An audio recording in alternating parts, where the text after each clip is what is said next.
On our recent trip to Ireland, I discovered that I have a deep fascination with, believe it or not, trees. As a matter of fact, when I took my first stab at creating our Ireland photo book the other day, I noticed that a disproportionate number of the photos were of trees. I didn't want to delete them yet. There were close-ups of trunks covered with moss and fungus. There were these massive trees growing out of ancient stone walls. There were the dark old growth forests with pine carpets so thick that you could hear that footsteps made no sound. And my favorite tree ever, it was the one with these branches that were bigger around the most tree trunks that came swooping down, and you can actually sit in them like a sofa. And then there were the trees that had fallen and were gradually morphing into the earth, continuing to bring life to the soil around them, supplying the forest with nutrients out of which more growth would come. Now, perhaps it was the trees that have fallen into the rivers that fascinated me the most, because I had recently learned that when a tree falls into a river, its afterlife, in some ways, is of greater benefit to the river than the original life of the tree was. And while a living tree provides shelter and shade, a tree that has died and fallen into the river creates this vast transfusion of nutrients. Some have called this transfusion a river feast. This reminds us that there is so much more happening underwater and underground than we can ever imagine or see with our eyes, which reminds us that wherever there is life, it is emerging from someplace deep, someplace once hidden. Most everything that grows begins in a place of depth, if you think about it, a place that is often dark. Even all of us who spent 9 months in the womb, always hidden from light, our existence not even known at first. Growth happens in the depths of darkness. And the Apostle Paul knew this, and he offered his perspective in today's passage as he wrote a letter to the church in Corinth, the church that Paul deeply loved. Now, he spent 18 months there, nurturing the community, teaching, preaching, caring for them, pouring out his life's blood for them. And its people to him were like young saplings which he dug in the dirt, placed in the soil, and watered and fertilized. And he thinks they're on their way to growing, and their roots are going deeper, and they're getting stronger, becoming fruitful without him. But almost as soon as he leaves, to start another church, conflicts erupt. Its growth is disrupted, and this young and fragile life of this church is threatened. It's amazing how quickly something like that can happen, isn't it? So, Paul writes them letters of instruction and encouragement and tries to get them back on track. He pours out his soul to them, talking to them personally and deeply about what the Christian life means for him. We have this treasure, Paul says, this treasure in clay jars. The treasure, of course, is the gospel, which is the good news of God's pure love for all people, and the good news of the presence of the living Christ, and the good news of the assurance of abundant life, both now and forever. And this treasure is held in clay jars, meaning people, ordinary people, are the ones who carry this glorious message from one person to another and into the world. This valued and cherished treasure has the power to transform lives forever. Yes, Paul says, God has chosen fragile, ordinary, clay jar lives like ours to be the vessels that transport the gospel treasure of God's presence and power in the world. So far, so good. And then, in a very personal way, Paul shares what the clay jar Christian life is like for him. And it's not all rosy. It's vulnerable to being cracked and broken. The Christian life is not all glory, not by a long shot.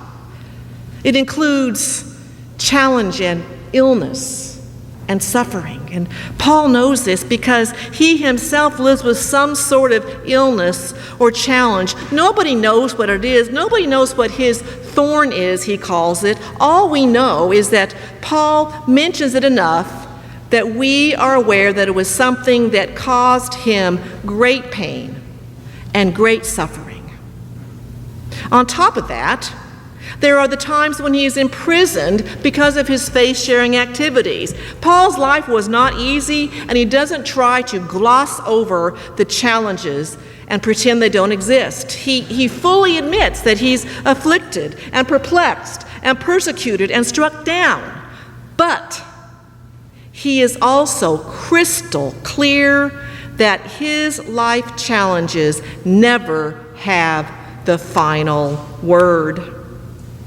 As we read in verse 8, Paul describes his life as afflicted in every way, but not crushed, perplexed, but not driven to despair, persecuted, but not forsaken, struck down, but not destroyed.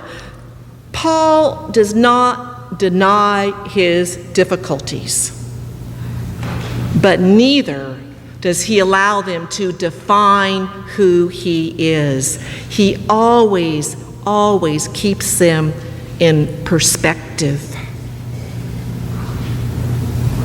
Paul tapped into that deeper wisdom born of faith and of experience, which taught him that the most difficult challenges in his life had led him to a deeper place. And in that deeper place, he found strength and somehow also even joy. It seems paradoxical, but it is true for many people, and it has also been true in my life, that those times of greatest pain that I would not wish on my worst enemy, were the times when, even though I'm loath to admit it, I learned the most and grew the most, and by the power of the Holy Spirit in time discovered a sense of joy. Yes, joy. Archbishop Desmond Tutu, in a book titled The Book of Joy, describes the same experience but from the opposite point of view. He starts with joy, and here is what he says. He says, discovering more joy does not, I'm sorry to say, save us from the inevitability of hardship and heartbreak. In fact, we may actually cry more easily, but we will laugh more easily too in time. Perhaps it's because we're just more alive. And he says, as we discover more joy, we can face suffering in a way that encourages rather than embitters. We have hardship without becoming hard. We have heartbreak without being broken. We have heartbreak without being broken. It's almost as if this was the way we were created, isn't it? To be uncomfortable with a life that is always lived at the surface, in the shallow water, without wanting to deal with the pains of life.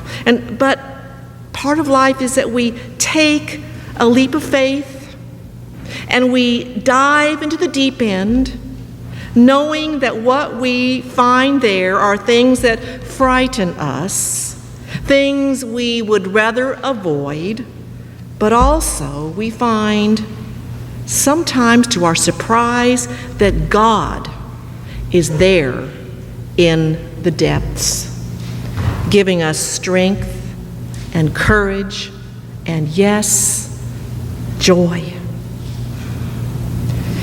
When I was at the General Assembly, I got caught up with a longtime friend and colleague who I know is in counseling. And I asked how it was going, and the first thing I heard was a deep and long sigh. When it gets hard and when it gets uncomfortable, well, that's when the growth is happening, or just about to happen. And like it or not, that's how it seems to work, doesn't it? Think back to a few months ago in spring and picture those fragile-looking flowers, so stems that poke their way through that hard, bleak, half-frozen soil. Hard stuff, but yet they emerge. And with them, the beauty of this new season of life, the promise of newness. The writer and teacher Maya Angelou endured a horrific childhood, which she went on to recount in a series of memoirs. Her writings were her way of going deep, her way of taking that big sigh and jumping in, and in the process, discovering and curating a resilient joy that grew and sprouted and even spewed out more joy. Now, her writings were not only therapeutic for her, but for the millions of readers who have been inspired by her ability to tell her own truth and to be vulnerable and to share the pain of her life. Here is what she said in an interview. She said, "All my work is meant to say this one thing. You may encounter defeats, but you must not be defeated." Let me say that again. You may encounter defeats, but you must not be defeated. And she goes on to say, in fact, the encountering of defeat may be the very experience which creates a vitality and the power to endure. Now, because Maya Angelou was a woman of faith, I have no doubt that she was familiar with Paul's words that we read today and their underlying promise of joy, especially those 6 words at the beginning of verse 16, where he writes, "So we do not lose heart." Do you hear that deep joy? That deep conviction, the deep faith in those words? So we do not lose heart, no matter what. For we know by faith that nothing can separate us from the love of God. Nothing. Not death, not illness, not divorce or bankruptcy or addiction or abuse, not failure or success. Nothing. For the love of God is our anchor in all the messy chaos of life. And in God's presence, we find deep joy, not the surface happy clappy stuff, but deep joy, for we know that there is nowhere we can go where God will not find us. In fact, God is already there, so we do not lose heart. Will you please say that after me? So we do not lose heart. Now, don't get me wrong, friends. I am not sugarcoating the very real tragedies of life.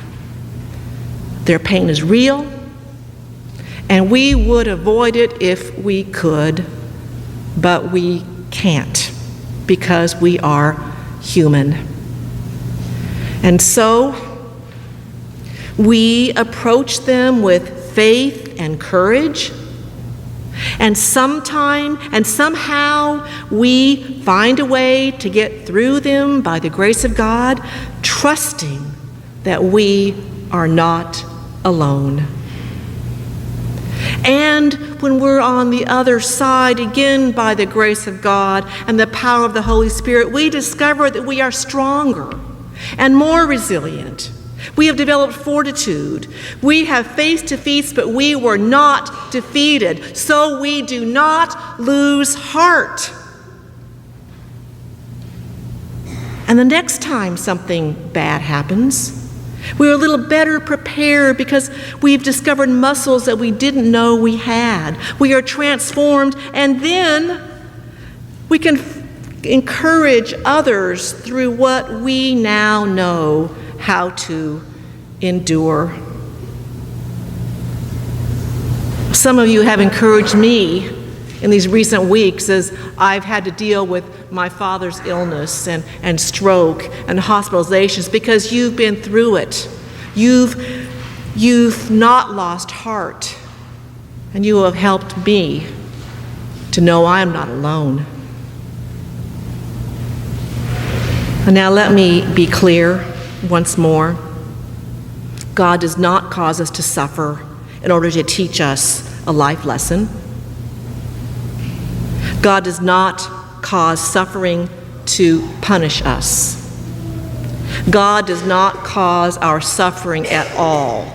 But nevertheless, we can use our times of suffering as a way to learn and grow and go deeper, and perhaps one day help others who are struggling and in pain. That's what a man named Horatio Spafford did.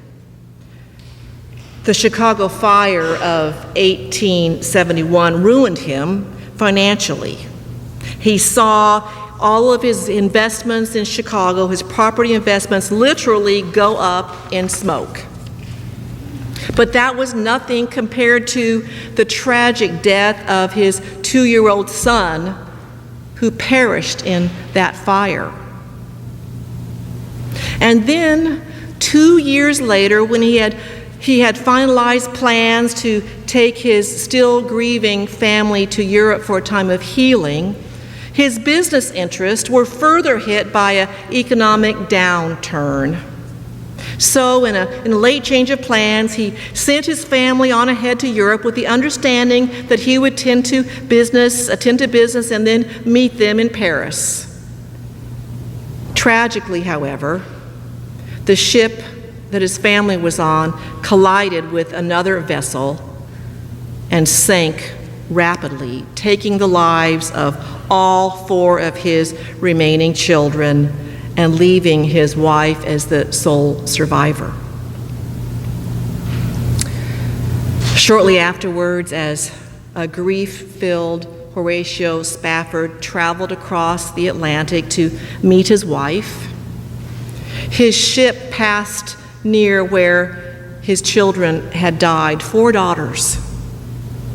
And as he looked out at the waters, by the grace of God and by the power of the Holy Spirit, this man of deep faith was inspired to write these powerful words that later became a beloved hymn of the church.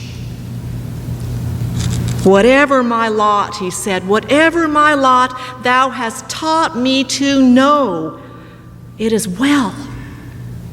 It is well with my soul. Whatever my lot. We don't know the specifics of Paul's lot. We don't know the specifics of Desmond Tutu's or the Dalai Lama's or Maya Angelou's lot. We don't know the lot in life, for that matter, of those who are sitting in the pews around you, the struggles of those today.